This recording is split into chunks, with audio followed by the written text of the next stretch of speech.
Welcome to the Movement Upgraded podcast. I'm your host, Dr. Jen Hosler, licensed physical therapist and certified strength and mobility coach. Here you can expect to hear about all things movement. The Movement Upgraded podcast is a blend of the science of strength training, rehab, and mobility, mixed with a personal and professional experience to provide you with the steps you need to keep your body pain-free and moving well, so you can do what you love forever.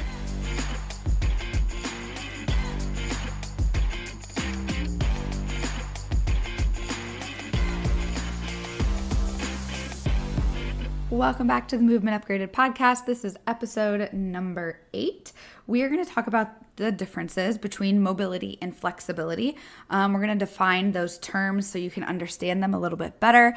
This was an episode requested by a follower on Instagram and listener of the podcast. So thank you for sending me that. I really appreciate if you have any questions or topics you'd like to learn more about or hear more about or explore more on the podcast, please feel free to send them to me. I am new in this podcast creation, so really the only reason this exists is because of you. So I am more than happy to create episodes that are along the lines of what you want to listen to or find helpful. So you can always email or message me on Instagram to send me anything you'd like to learn about.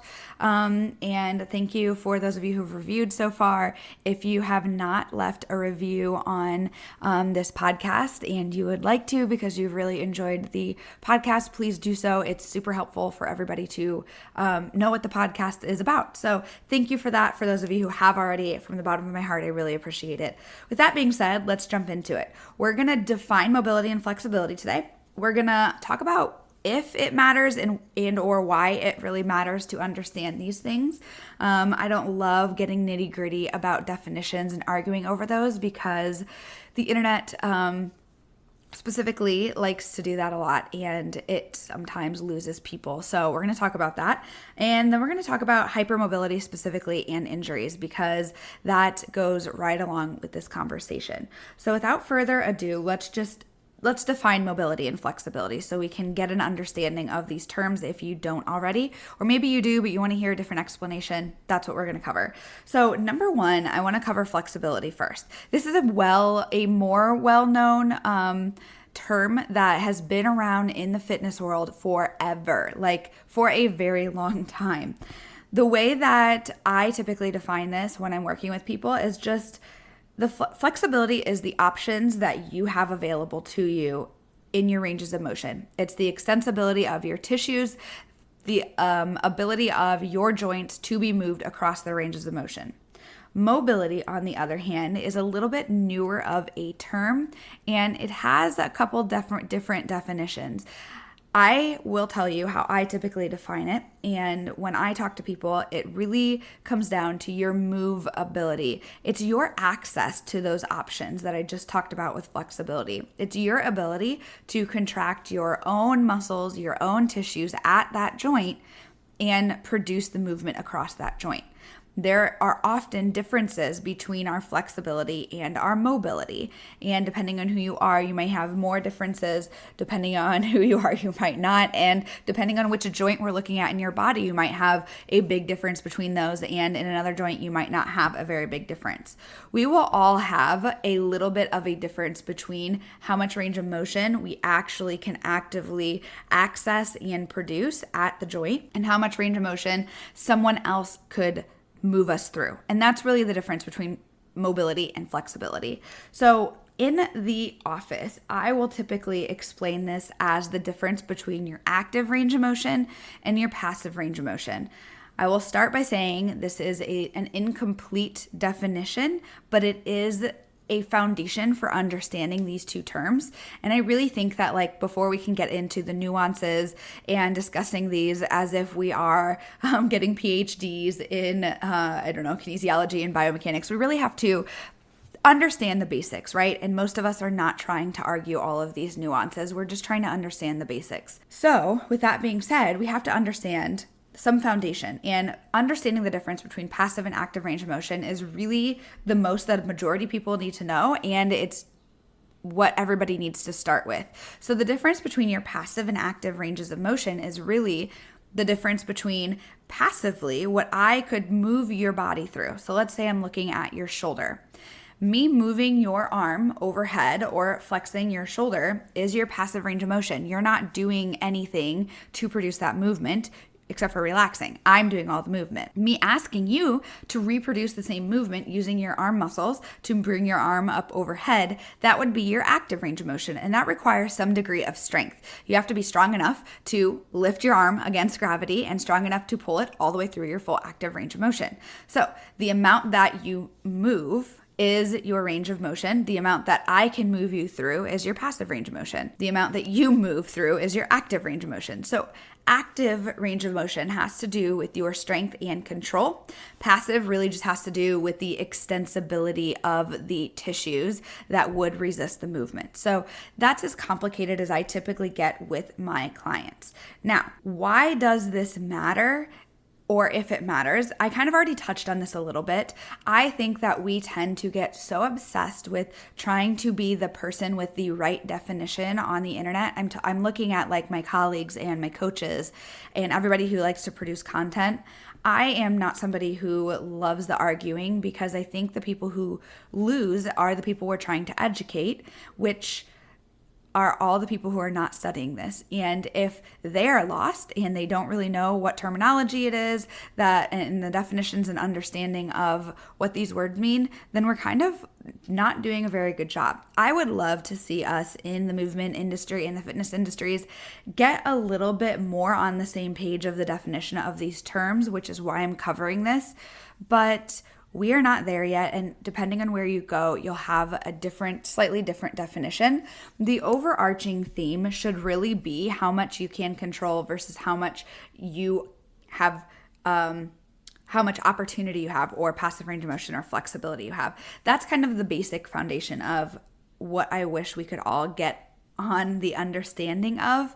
Now, when we think about like mobility and our active control, it's more than just your ability to contract and move. There are a lot of different properties of our muscles and of movement. We want to make sure that we have access to all of those, and I'm going to touch on that at the very end of this. But again, I just want you to think about mobility as control and strength. That's where you want to start. So the reason this is important is because understanding the difference between passive and active ranges of motion are really what dictate what I do or how I program for the person in front of me. If you come in and I'm assessing you and you are limited in passive range of motion, your program or my recommendation for your exercises is going to look different than if you are limited in active range of motion. Those are kind of the basic foundation of understanding, assessing, and programming for getting you to optimize your joint health, to move better, to tackle nagging injuries, and to achieve whatever movement-related goal that you have. So when I work with people, I already mentioned this, depending on who you are, some people may have lots of flexibility. There are lots of people who are quote unquote hypermobile. They have lots of flexibility. Then there's a lot of people who are on the opposite side of the spectrum where they have no flexibility. They might be strong in what their ranges are, but they just don't have a lot of ranges of motion or extensibility of their tissues. They would be limited in a lot of passive range of motion.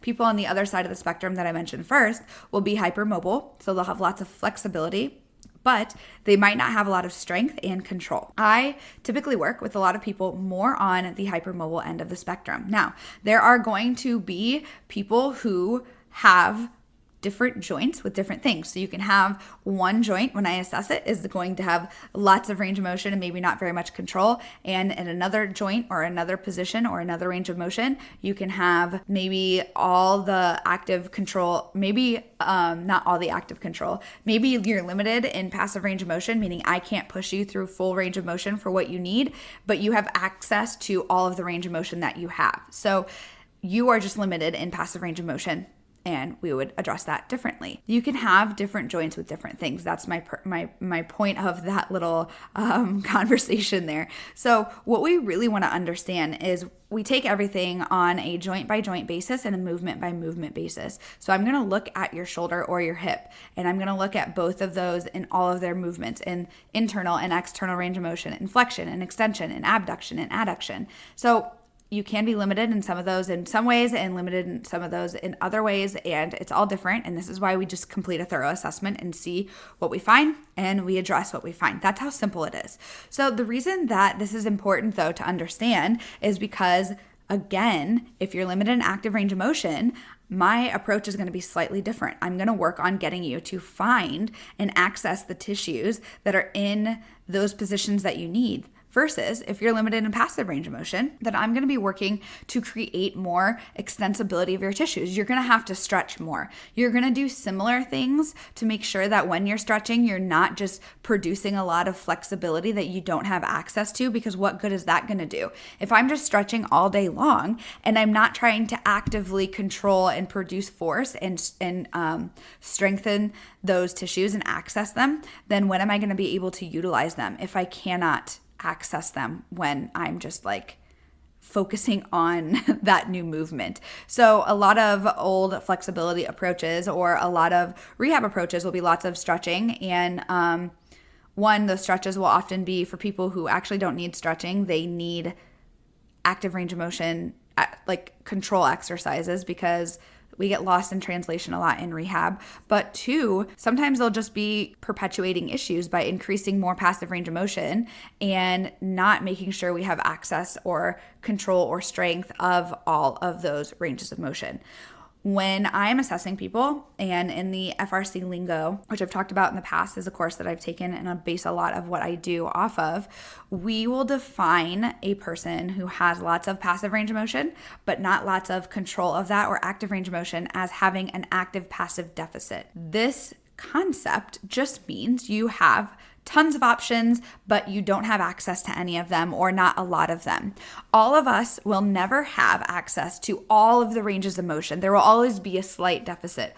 When those deficits are really large, though, that is one, an opportunity for injury at worst, but two, untapped potential at best. If you have lots of ranges of motion that you don't have control of, or you don't have enough strength to access, then gravity might be able to pull you into that position. Momentum will be able to pull you into those positions, or weights will be able to pull you into those positions, but you don't have the strength or the awareness in those positions to be able to dissipate the forces. This is when we typically will rely on more of our passive structures, and what ends up happening there is just you don't have the ability to contract those muscles to dissipate the forces. And when you don't do that, one, you haven't exposed yourself to those positions slowly over time because you haven't had access to them, which means they're not super strong. So then when life throws you into those positions, not only do you not have access to them to dissipate the forces, but now those are weaker because we haven't loaded them, because we haven't had access to them. That is how we can get injuries, because now we have a high force, we have a low capacity, and we don't have any other way of dissipating the forces. And so those tissues have to absorb the force, and the tissues aren't very strong. And the definition of an injury is when the load placed upon the tissues is greater than those tissues can tolerate, or greater than the tissue capacity. That is how an injury happens. So a lot of mobility work is working to close the deficit between your active and passive range of motion, or make you have as much mobility as you do have flexibility. That's kind of like a general premise of what we're working on. I personally work with, majority of my clients and my population is women, and majority of women tend to fall on the more hypermobile spectrum or hyperflexible spectrum. That word mobility might be confusing for you because of how I'm defining it, but people who are quote unquote hypermobile, they will be technically more hyper flexible, and that just means they will have lots of flexibility, but they won't have a lot of strength and control.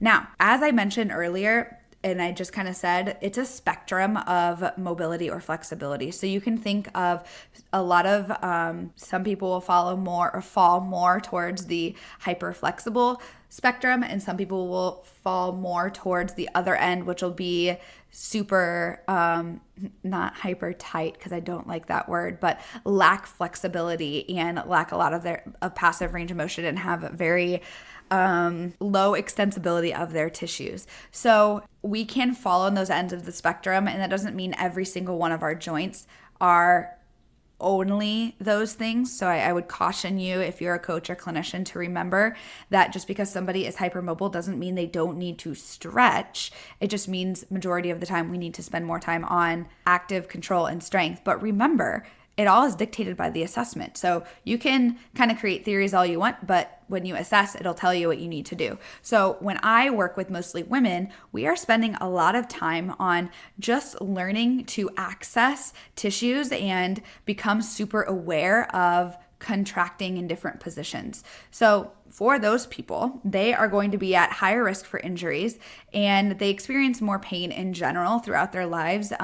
This is some anecdotal things that I've just noticed, but this is typically what happens. And so we have to be more cautious about how they're doing movements and making sure we're not loading things up super quickly, and making sure they have access to what they need to perform the movement. So they'll be really good at compensating. And as they get stronger, our bodies are good at compensating, but we have to be really careful in making sure that they are accessing everything that they need, and we aren't just putting them in positions that they don't own. So I have to work on a lot of mobility with them versus somebody, a lot of people will come in. I've worked with women who are very inflexible, and sometimes we have to work on a lot of stretching with them. But a lot of times men typically tend to be more or lack more flexibility. And this is, again, more anecdotal, and I could not tell you if the research supports this or not, but this has been my experience. In general, there are always outliers, so we don't ever apply this to everything. But when I work with somebody who is more inflexible, they will end up having to stretch a lot more. And so it's a lot of stretch and a little bit of active control and mobility work, versus people who tend to not have a lot of active control of their ranges of motion will have to do a lot of like positional isometrics and just isometrics in general, and things like Liftoffs. If you've ever taken Kinstretch or FRC, or you've taken one of our Kinstretch classes, I think I have a free one on my Instagram bio if you want to understand some of this lingo. But that's what we're doing in those Liftoffs, is trying to get more control and access of those tissues, and eventually then build on that so that you can utilize them in your normal daily life. So if you cannot access it, when we are being very specific and working on that, it's not going to magically happen when you start to complicate your movements and are doing squats, or you're doing mindless movement. So the reverse is true. So it's not that you like all of a sudden are put into this position and it's just because the position is hard or the exercise is hard. It's very much because you don't have access to it. So if you can't mindfully access it, you won't subconsciously access it when you are doing random exercises or movements in your daily life. So keep that in mind, because sometimes I think we get lost in that and think that we need these complicated things. I really think majority of people just need to regress things so much to a very specific position in a very specific joint, like one movement, you're focusing on it, and get access of those. I know this because I was a gymnast. I fall on the more hypermobile or hyperflexible scale, and I had a lot of issues with some of the gymnastics movements. I was a very mediocre gymnast. I probably could have been way better if I had known a lot of the stuff that I know now, but this is why this podcast exists and why I do what I do on social media a lot. But when I was going through gymnastics, and even when I went through PT school, there were things that just didn't make sense to me. And even in PT school, my professors didn't really have good explanations. There was a test we had to do where we were sitting on the test. We had to assess hip flexion. So hip flexion is bringing your knee up off the ground.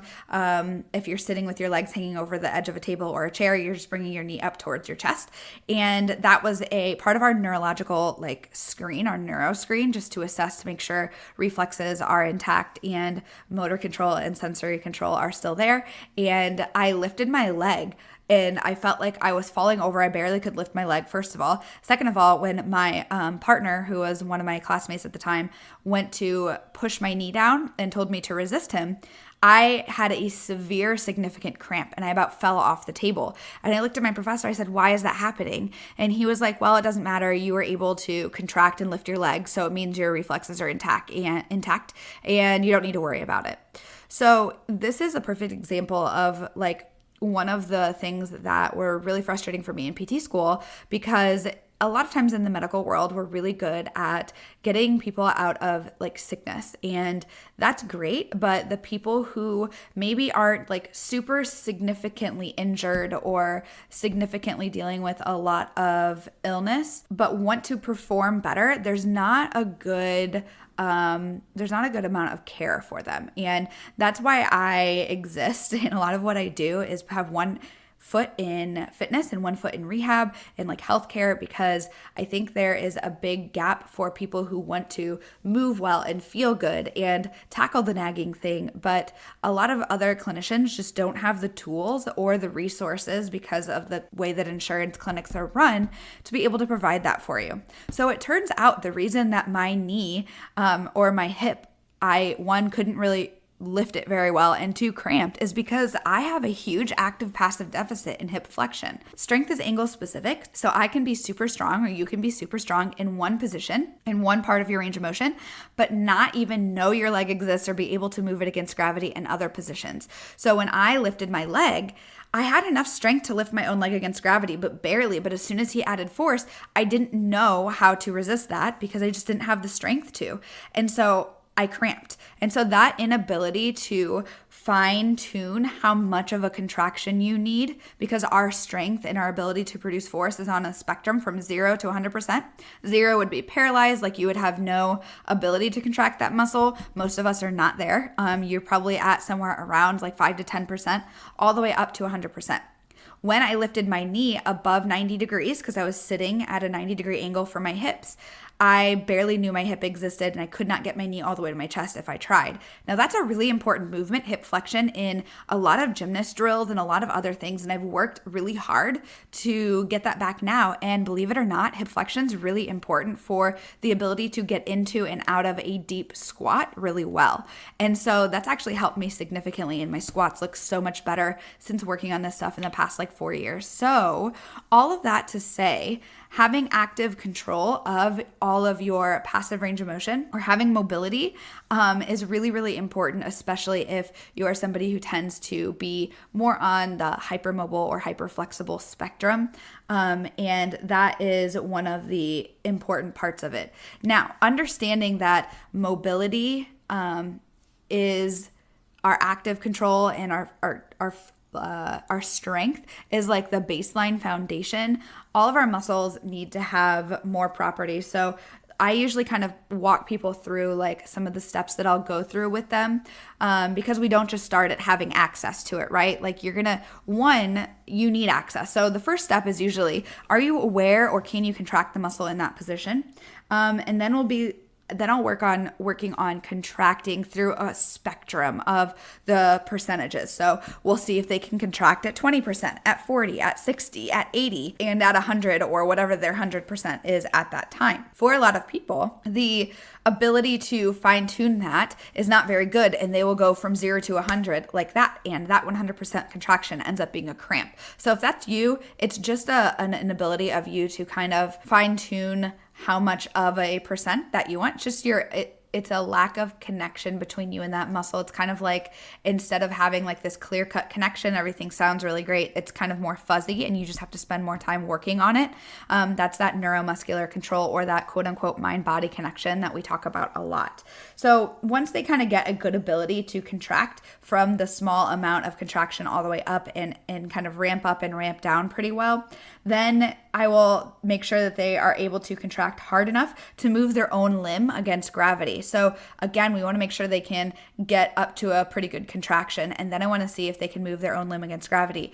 Meanwhile, we are having them do all of these things and making sure nothing else is happening. So for a lot of people, we have to regress and regress and regress, and focus and be super intentional, because our brains are super smart and want to take the path of least resistance. So when I have them really try to ramp up and contract something, they'll compensate. And if you find that you or somebody else is compensating a lot and you're still having compensations, you just have to make it easier and easier and easier, and then be more and more mindful to create that awareness and then get lots of reps there. So then the last thing is being able to usually sustain the contraction depending on the type of muscle group that you're working on.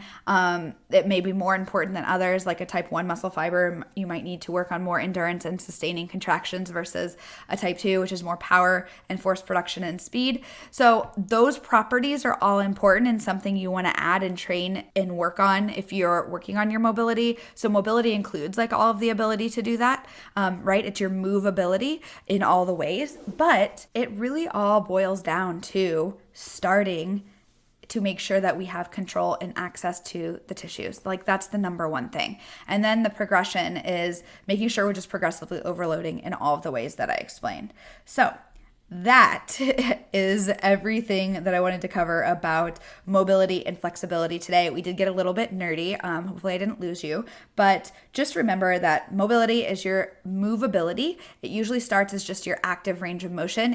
That's the beginning of it. And then of course it needs to be progressed, and you need to have all the other properties and enough strength to do the things that you want to do with that range of motion.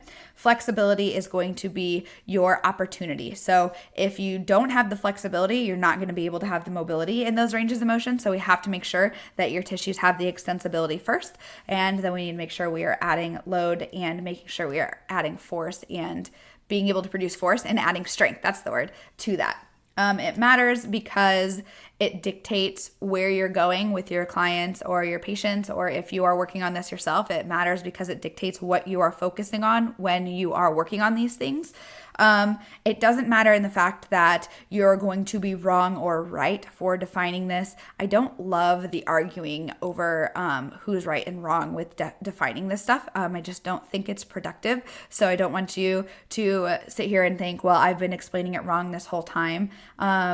What's really most important is if you need active range of motion, is that what your exercises are doing to work on it? If you need passive range of motion, is that what you are doing, or are the efforts you're putting forth going to produce those results or those adaptations? That's what matters most. And then we talked about hypermobility and how that can facilitate injuries and what we can do, or just lack of performance and what we can do to improve those to mitigate injuries, and why it's so important. And we covered that. So hopefully that was super helpful in understanding those things. Again, if you have any suggestions, I'm happy to hear it. Other than that, I will see you on the next episode. Thanks for joining me, and enjoy whatever you do after this podcast.